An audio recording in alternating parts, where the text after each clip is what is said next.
Bismillahirrahmanirrahim. Assalamualaikum warahmatullahi wabarakatuh. Good morning, selamat pagi, salam sejahtera untuk kita semua. Today we are going to learn teaching ESP. Okay, guys, in this good opportunity, I use asynchronous teaching model. Jadi hari ini saya menggunakan asynchronous teaching model, pembelajaran satu arah, di mana pembelajaran ini saya upayakan agar kalian dapat memahami bagaimana ESP. Silahkan kalian mengamati video penjelasan bagaimana teaching ESP ini bisa kita terapkan dalam proses pembelajaran. Dalam pertemuan pertama, kedua, dan ketiga, saya sudah banyak memberikan materi bagaimana English for specific purposes ini digunakan sebagai pendekatan dalam pembelajaran bahasa, khususnya adalah bahasa Inggris. Oke, sebagai penguatan, kembali saya memperjelas bahwa ESP merupakan bagian dari English Language Teaching, sehingga ESP ini merupakan approach, pendekatan yang digunakan when we want to teach someone with the particularly purpose. Jadi ketika kita ingin mengajarkan bahasa Inggris untuk keperluan tertentu kepada pembelajar, maka wajib sifatnya kita menggunakan pendekatan ESP. Pendekatan ESP ini kita gunakan untuk memberikan kemudahan kepada pembelajar agar keperluan, keinginan, dan kekurangan dari bahasa Inggris yang ingin mereka pelajari itu bisa terfokuskan mereka mempelajarinya, sehingga proses pembelajaran yang kita berikan tersebut memang berkesesuaian dengan tujuan dari apa yang diinginkan dari pembelajar ketika mereka ingin belajar bahasa Inggris tersebut. Kawan-kawan, kembali saya memberikan penguatan karena minggu depan kita akan midterm atau middle test. ESP origin, kenapa ESP ini hadir dalam dunia pengajaran bahasa Inggris, ini diakibatkan peran technology and commerce. Jadi kita tidak bisa memungkiri peran teknologi dan commerce ini merupakan dunia jual beli, ya. Sekarang itu memang memerlukan bahasa, khususnya karena bahasa Inggris merupakan bahasa lingua franca sifatnya sekarang, maka banyak sekali orang-orang mempelajari bahasa Inggris untuk keperluan tertentu, untuk penggunaan teknologi, untuk keperluan e-commerce dan lain-lain. Yang kedua, economic power USA. Ketika negara dikdaya USA ini menguasai perekonomian dunia, maka secara tidak langsung bahasa Inggris merupakan atau menjadi bahasa pengantar untuk jual beli atau dunia trade market di dunia ya. Yang ketiga, bahasa Inggris sebagai bahasa internasional. Ini di tahun 2003 sudah dikemukakan bahwa bahasa Inggris merupakan bahasa internasional. Jadi sebenarnya isu ini sudah tidak relevan lagi ya sebenarnya, kan, tetapi bahasa Inggris sebagai bahasa internasional tersebut perlu kita ketahui sekarang sudah naik sifatnya menjadi bahasa universal language atau lingua franca.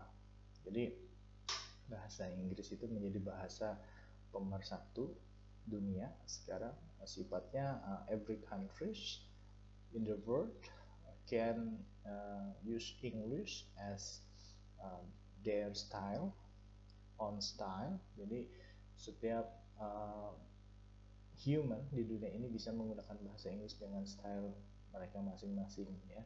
Jadi itu teori yang baru bahwa lingua franca tidak lagi mengadopsi bagaimana British, Canada, Australia, ya, American, tapi sifatnya identity. Jadi masing-masing personal yang mempelajari bahasa Inggris tersebut dengan gaya bahasanya sendiri seperti itu. Oke, jadi ESP origin itu dipengaruhi oleh 4 aspek ini.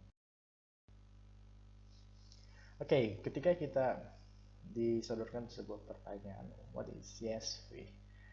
ESP ini merupakan teaching and learning specific skills. Jadi ESP ini merupakan proses pengajaran dan pembelajaran untuk specific skills ya. Ini juga yang menjadi pembeda ESP dengan General English, karena ketika kita berbicara ESP kita mengajarkan itu specific skills-nya. Jadi tidak mengajarkan general skills, yang mana kita ketahui skills dalam belajar bahasa itu kan ada 4. Nah, sekarang skill dalam belajar bahasa itu ada 5 ya. Jadi tidak 4 lagi. Jadi ada listening, speaking, ada reading and writing. Nah, sekarang itu yang terakhir adalah ada yang namanya viewing ya, viewing. Jadi ada kemampuan untuk viewing, melihat, itu juga masuk dalam skill untuk berbahasa sekarang, karena diintegratedkan ketika kita mampu memviewing yang baik maka kita mampu berbahasa ya. Okay. And language needed by particular learners for particular purposes. Jadi mengajarkan specific skills sesuai dengan keperluan bahasa yang diperlukan dari pembelajar tersebut. Ini menurut Dane dan Evans tahun 87. Oke, sehingga bisa disimpulkan bahwa ESP itu adalah sebuah approach ya, pendekatan dalam pembelajaran bahasa, khususnya dalam bahasa Inggris ya. Oke, yang ketiga, the content material is based on the learner reason for learning. Jadi ketika kita menerima beberapa siswa ya, ketika kita contohnya membuka sebuah lembaga kursus dan ada beberapa siswa yang ingin kursus, mereka datang dengan tujuan tertentu ya, untuk menguasai bahasa Inggris tersebut, maka wajib kita sebagai tenaga pendidik ya menyusun konten material.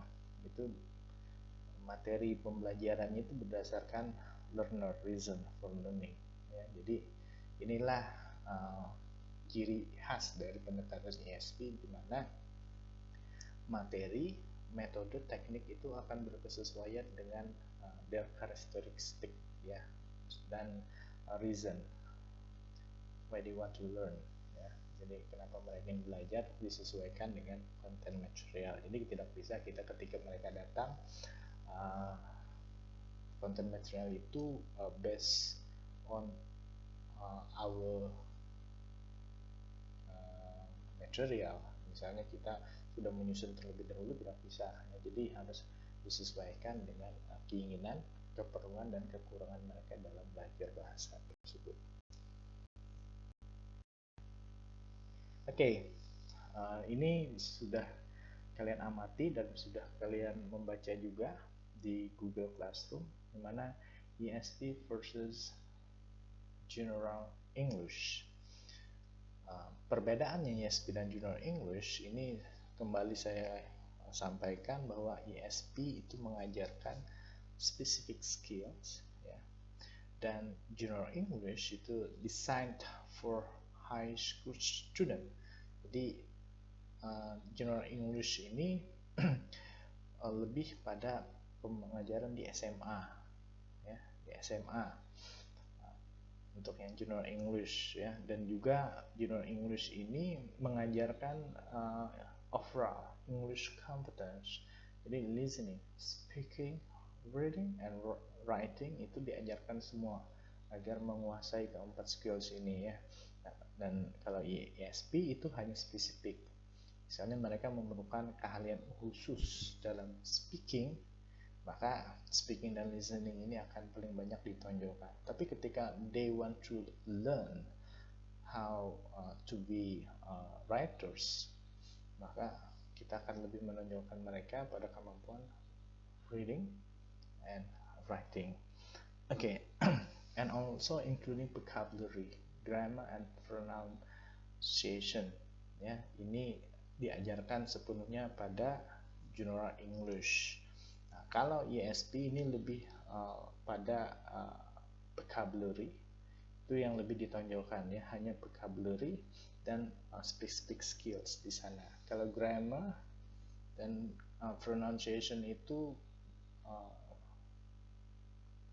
tingkat frekuensi itu sedikit sekali, ya, karena lebih ditonjolkan bagaimana bahasa Inggris itu bisa mereka gunakan pada keperluan kerja mereka. Jadi perlu ingat bahwa ESP ini memberikan kemudahan untuk mereka bekerja, untuk dunia karir mereka, untuk dunia akademik mereka, seperti itu. Jadi tidak mempelajari grammar secara spesifik, tidak mempelajari vocabulary secara luas, tapi vocabulary kosakata yang memang diperlukan ketika pada keperluan tujuan mereka belajar bahasa tersebut. Oke, ini the last meeting kemarin, yaitu ESP types, ya, dimana ada beberapa tipe dari ESP. Ada EOV, ya, English for Academic Purposes, ada EAV. Ini contohnya ketika para kawan-kawan prodi bimbingan konseling dan English for Law itu pelajari bahasa Inggris, maka sifatnya bahasa Inggris tersebut adalah English for Academic Purposes. Tetapi ketika para lulusan sekretaris, lulusan perkantoran, yang mana sifatnya mereka setelah lulus ilmu yang mereka dapatkan tersebut akan langsung diaplikasikan ke dunia kerja, maka itu namanya adalah English for Occupational Purposes atau EOP. Oke, sehingga Carter, ya, tahun 83 suggested there are 3 ESP models, ya. Yang pertama adalah English Structured Language atau Communicative Effective. Ini dimana menurut Carter pada ESP models itu ketika mempelajari sebuah bahasa itu ada sifatnya adalah, misalnya ketika orang ingin hanya mempelajari speaking, maka itu sifatnya adalah communicative effective, ya. Jadi ada juga orang-orang yang hanya belajar speaking, ya. Jadi jangan heran nanti ketika kalian membuka sebuah lembaga kursus, ada orang yang request, saya cuma ingin bisa speaking, ini namanya communicative effective, ya. Terus Carter juga membagi ada EFV dan EOV sama yang di atas, dan juga ada sekarang juga, ya, sampai sekarang itu ada English with specific topic, misalnya academic writing English for seminar. Ya, jadi ketika ada pembelajar yang misalnya ingin lulus beasiswa kuliah ke luar negeri, mereka ingin memperkuat bagaimana academic writing, maka mereka akan mengikuti sebuah pelatihan dengan pendekatan menggunakan English with specific topic.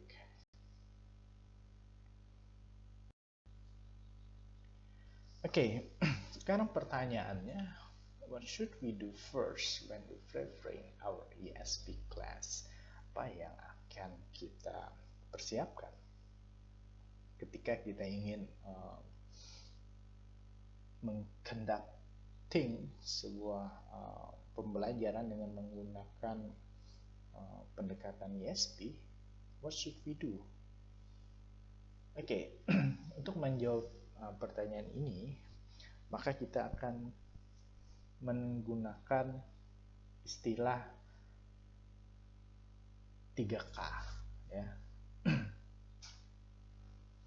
Jadi di sana ada keperluan, keinginan, dan kekurangan. Jadi kita perlu mentelaah first ya. Jadi we must do analyzing first. Ya, jadi kita akan melihat keperluan mereka seperti apa dengan bahasa tersebut, keinginan mereka apa, dan kekurangan mereka seperti apa. And what do I do now? Maka ketika kita sudah mengetahui tersebut, maka kita akan merangkai sebuah roadmap syllabus, yang mana syllabus ini nanti akan turun menjadi sebuah konten material dan akan turun juga menjadi sebuah lesson plan. Oke, sekarang saya akan menjelaskan, akan memberikan gambaran ya, keperluan, keinginan, dan kekurangan itu seperti apa. Oke.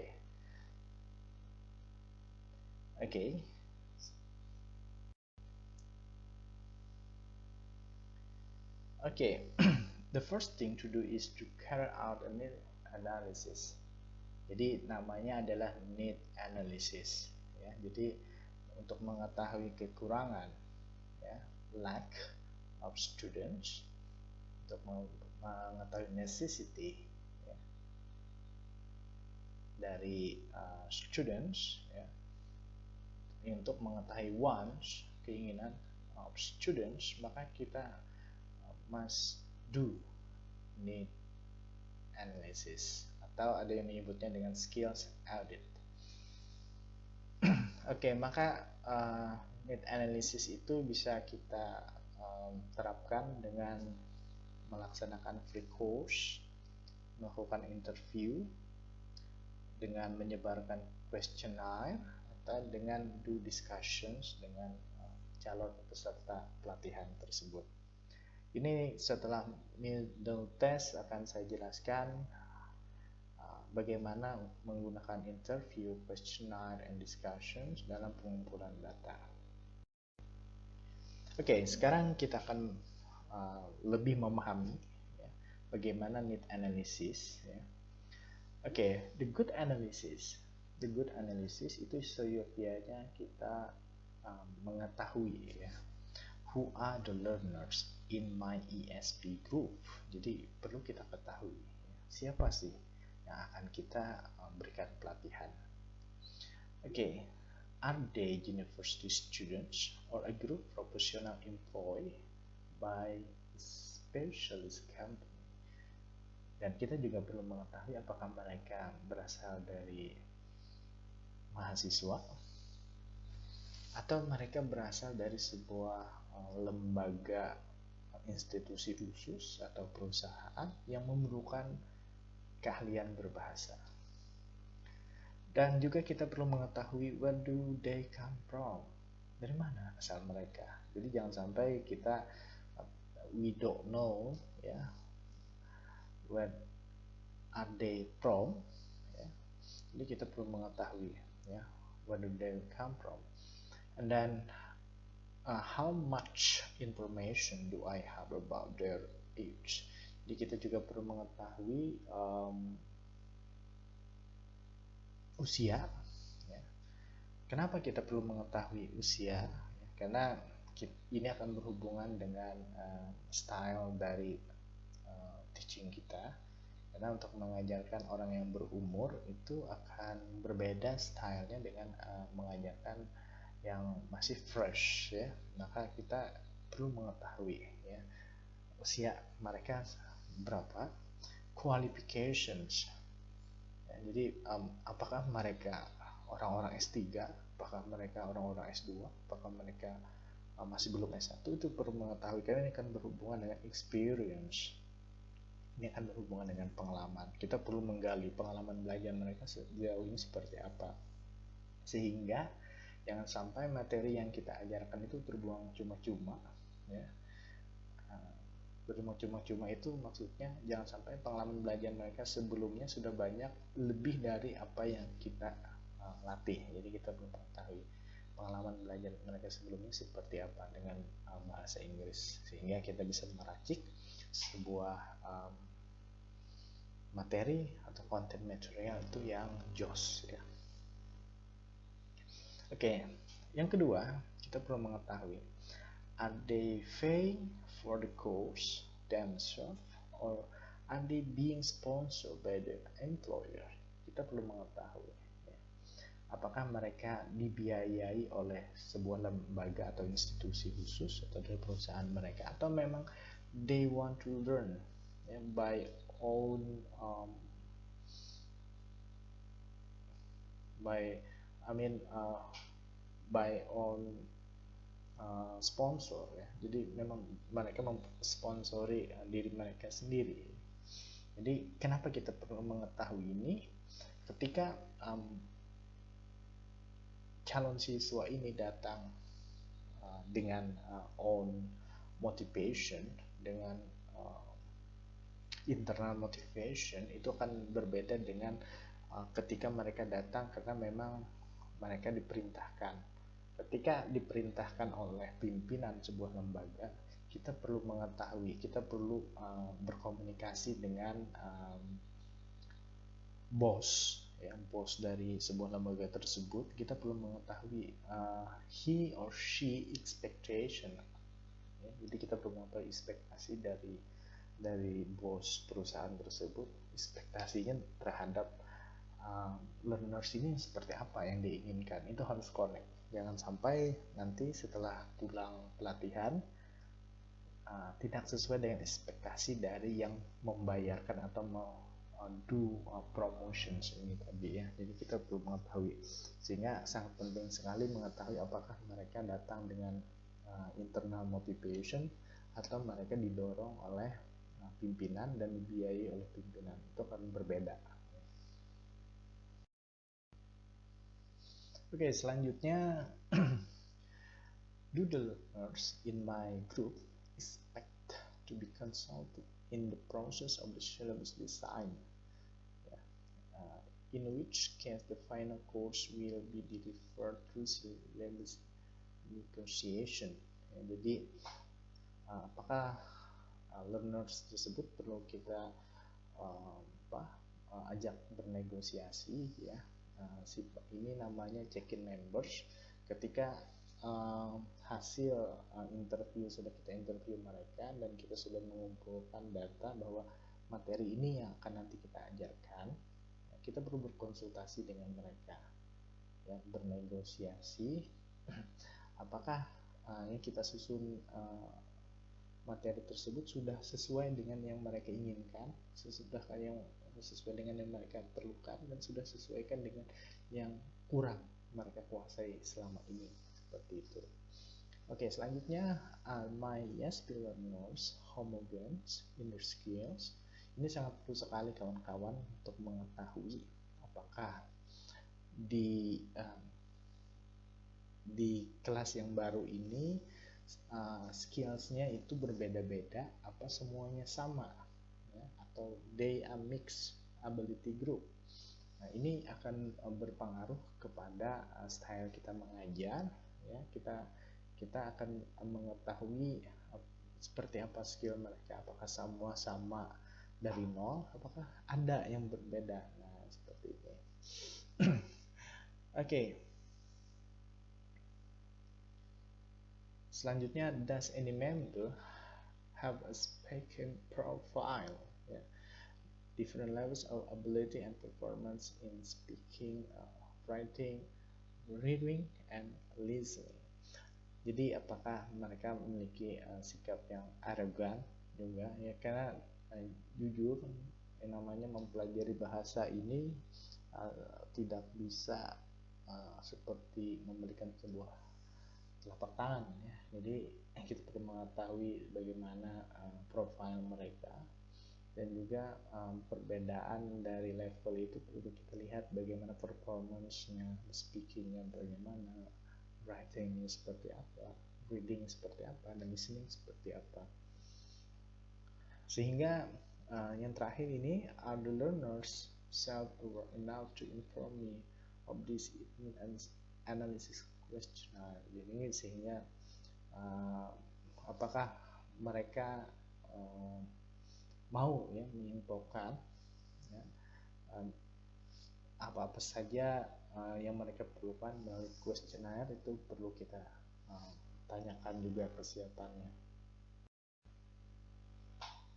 Oke, selanjutnya, with aspect of the professional register, that is the particular form of the language used in particular professional activities, do they habitual use in their everyday work. Jadi kita perlu mengetahui pada analisis ini juga pada setting dunia kerja yang seperti apa yang mereka inginkan. Jadi bahasa Inggris itu nanti akan banyak kita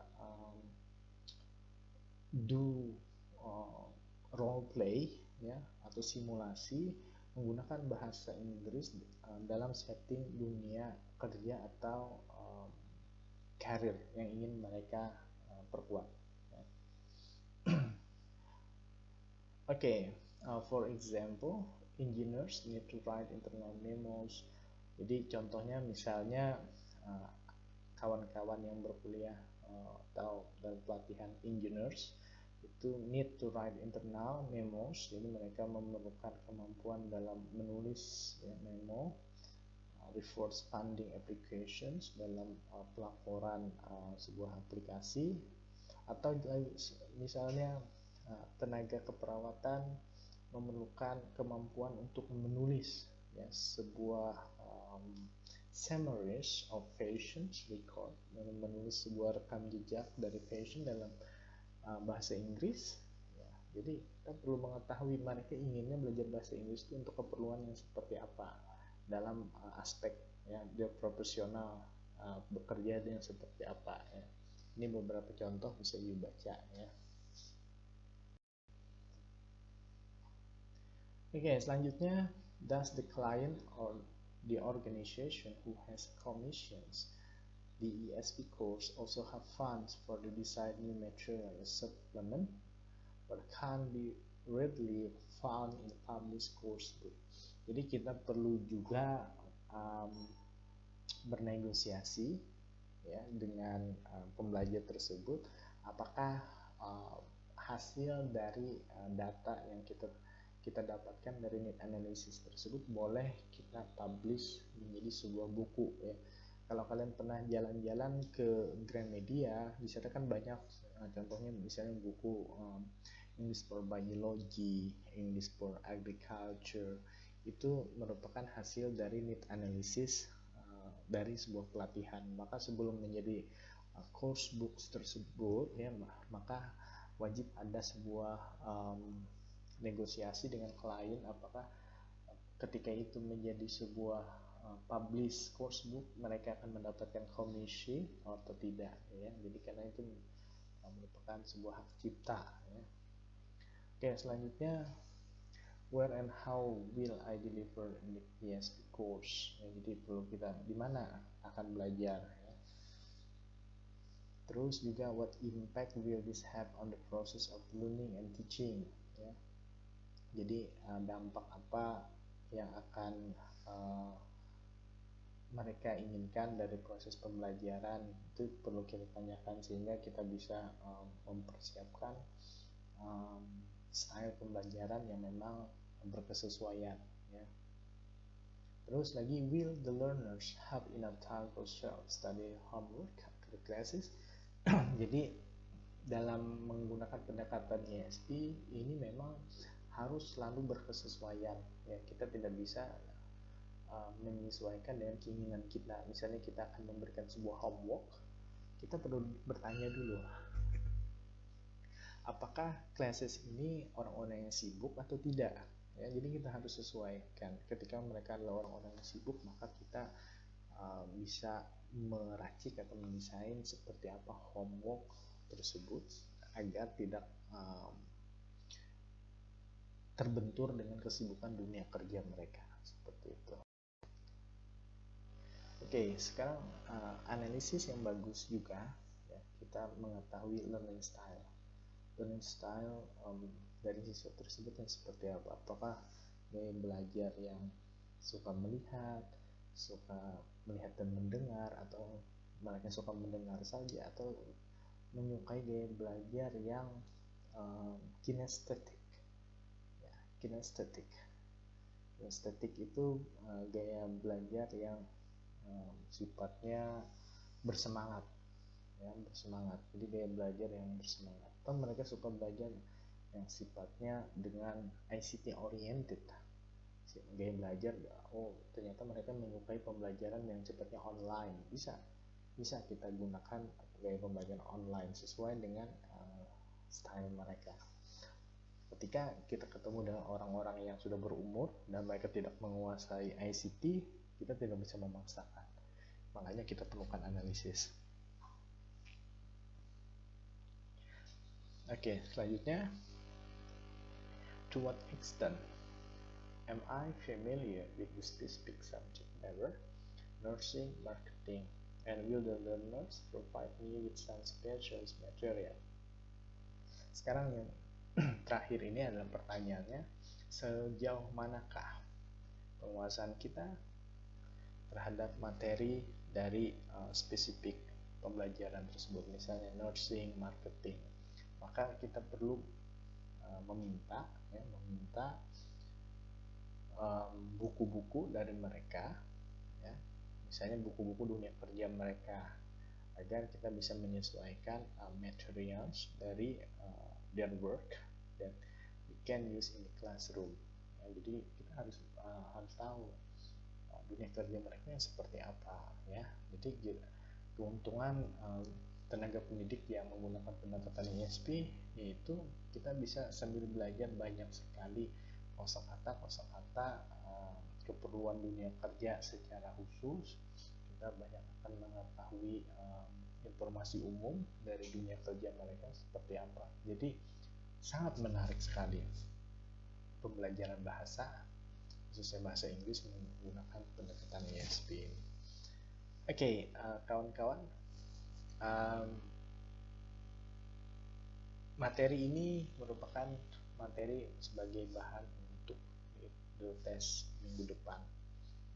Silahkan diamati, didengarkan penjelasan ini. Apabila you have a questions, you can send a message or ask the questions directly from WhatsApp, from email, or from SMS ya. Up to you which one do you like ya. Oke, sampai di sini dulu penjelasan tentang ESP, bagaimana teaching ESP, dan bagaimana persiapan sebelum kita mengajar ESP ya, karena kita menemukan yang namanya need analysis. Oke, kawan-kawan, sampai di sini dulu penjelasan saya. See you. Bye. Wassalamualaikum warahmatullahi wabarakatuh.